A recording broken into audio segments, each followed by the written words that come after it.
berubah menjadi panggung unjuk kekuatan. Hanya dengan satu tanda tangan di...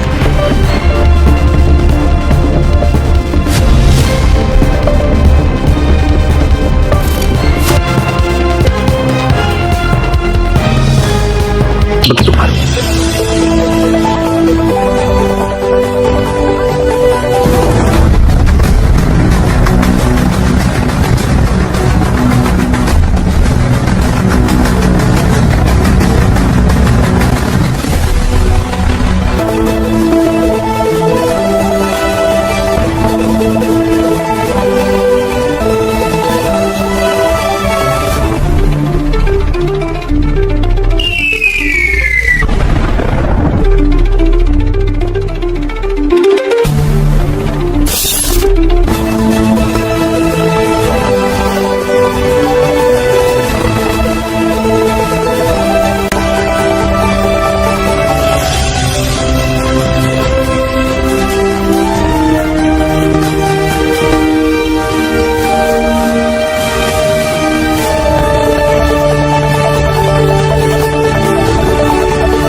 Presiden Amerika Serikat Donald Trump belakangan ini ketar-ketir. Pasalnya, banyak negara-negara besar menyatu pada BRICS, dan BRICS saat ini sudah mengantongi 40% kekuatan perdagangan ekonomi dunia.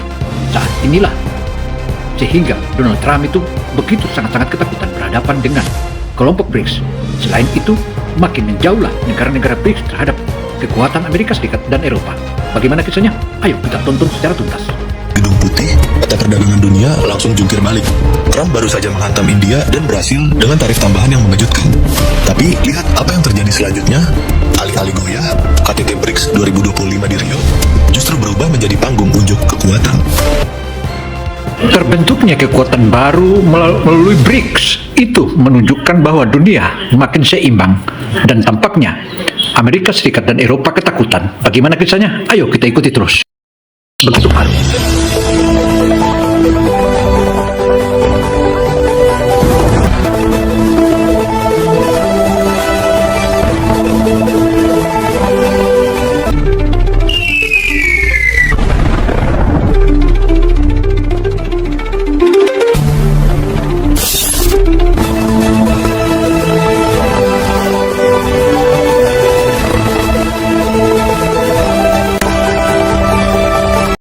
Saudara, munculnya kekuatan baru melalui BRICS tentu saja hegemoni Amerika Serikat dan Eropa makin tersudut dan ketakutan.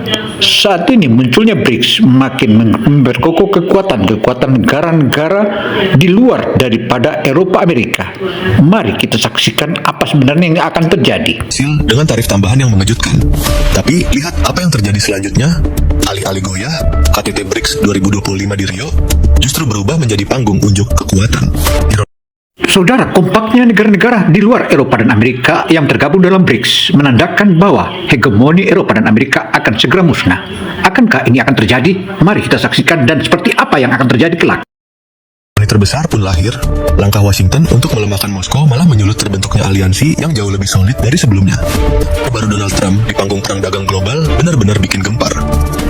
Dengan satu pengumuman yang langsung mengguncang pasar dunia, ia memberlakukan tarif 50% terhadap Brasil dan India. Hanya diberi tenggat 21 hari sebelum resmi berlaku pada 27 Agustus. Untuk Brasil, ancamannya datang lewat surat pribadi kepada Presiden Luiz Inácio Lula da Silva. Isinya jelas, hentikan persidangan mantan Presiden sayap kanan, Jair Bolsonaro. Ancaman-ancaman pihak Amerika sudah tidak dipedulikan lagi oleh negara-negara di dunia. Munculnya BRICS menandakan bahwa kehancuran Amerika sudah ada di hadapan mata. Sementara bagi India, alasan Trump terdengar jauh lebih kontroversial. Ia menuduh New Delhi ikut mendanai perang Rusia di Ukraina. Dia sendiri menuduh Islamabad mengirim teroris ke India. Kontrasnya makin tajam jika melihat fakta bahwa setahun sebelumnya, Uni Eropa justru membeli LNG Rusia dalam jumlah rekor hingga perdagangan mereka hampir menembus 100 miliar dolar pada 2024. Sementara Amerika Serikat sendiri masih mengimpor uranium Rusia. Anehnya, India justru dijadikan kambing hitam dalam retorika Washington. Trump tidak berhenti di situ. Ia mengancam akan menambah tarif 10% lagi untuk setiap negara yang dianggap terus menjalankan kebijakan anti-AS sejalan dengan BRICS. Tidak ada pengecualian, tegasnya. Menariknya saudara, India saat ini mulai menyadari bahwa bersahabat atau berkawan atau berbisnis dengan Amerika yang muncul hanya sebatas kerugian dan kerugian. Dan ini merupakan salah satu pertanda. Apakah ini buruk bagi dunia? Menteri Narendra Modi menegaskan, apapun yang terjadi, India tidak akan berkompromi terhadap kepentingan petani, peternak, dan nelayan kami. Seperti kata analis Angelo Giuliano, Global South kini tidak hanya bertahan, tapi siap melawan tekanan unilateral Amerika secara aktif. Saudara, melawannya negara-negara lain dan melawan Amerika dan Eropa ini tentu saja bukanlah pertanda baik buat situasi global atau pemanasan global akan terus memanas, terutama geopolitik di Nusantara dan selanjutnya. Hasilnya, alih-alih memecah belah, langkah Trump justru memperkokoh poros BRICS. Ada hal yang lebih mencolok. Dunia kini melihat dengan jelas wajah hipokrit Washington karena membeli energi Rusia. Sementara Amerika sendiri masih tenang mengimpor uranium dan pupuk dari Moskow. Trump terdiam sejenak, lalu menjawab dengan kalimat pendek yang membuat ruangan riuh. Ya, para pengamat menyebut pemerintahnya sebagai badut politik, padahal angka berbicara lain. Tahun 2025, Tiongkok tercatat sebagai pembeli minyak mentah terbesar Rusia. Uni Eropa justru memimpin dalam impor LNG Rusia. Tidak. Negara-negara lain yang juga berbisnis besar dengan Moskow aman tanpa hukuman. Pertanyaannya, kalau bukan karena moral geopolitik, lalu apa? Banyak pihak di Global South sudah menemukan jawabannya. Tarif ini hanyalah senjata politik yang dipakai seenaknya. Saudara, sepanjang tidak adil, perekonomian dunia tentu saja akan terus morat-marit, bahkan bisa jadi terjadi akan peperangan yang makin dahsyat. Dan tampaknya Amerika Serikat menghendaki itu, sehingga melalui BRICS saat ini makin berkuat kekuatannya hingga sampai ke nuklir. Selektif dan penuh standar ganda. Dan sekali lagi, kredibilitas Amerika di panggung dunia pun terkikis habis. I don't know anything about it. I'd have to check, but we'll get back to you on that. Yeah, please. Tak melemah, gempuran tarif Trump justru menjadi pemicu soliditas BRICS. Negara-negara anggota semakin rapat menyatukan kepentingan strategis mereka untuk menghadapi tekanan ekonomi global yang kian berat. Tiap bangsa berhak menentukan mitra dagangnya sendiri, terutama di sektor vital seperti energi, tanpa intervensi pihak luar. China pun angkat suara. Narendra Modi dan Xi Jinping segera menyusun respons yang terukur namun tegas. Saudara, ancaman demi ancaman dan terus perang ekonomi global makin memanas, dan ini merupakan salah satu pertanda bahwa suhu politik atau hegemoni politik akan terus memanas. Nah, bagaimana dengan bangsa kita? Organisasi Kerjasama Shanghai, SCO, di Tianjin akhir Agustus. Dengan Modi dipastikan hadir, forum ini bisa mempertemukan dirinya dengan Putin dan Xi dalam satu meja. Momen langka yang berpotensi jadi titik balik strategis.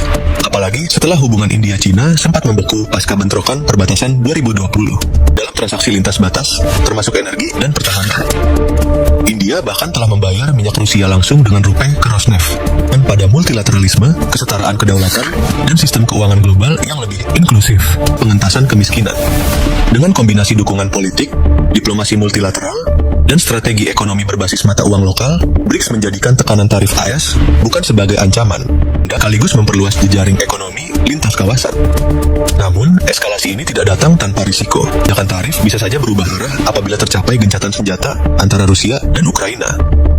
Gedung Putih bahkan menyebut sudah ada pembicaraan serius yang mengarah ke situ.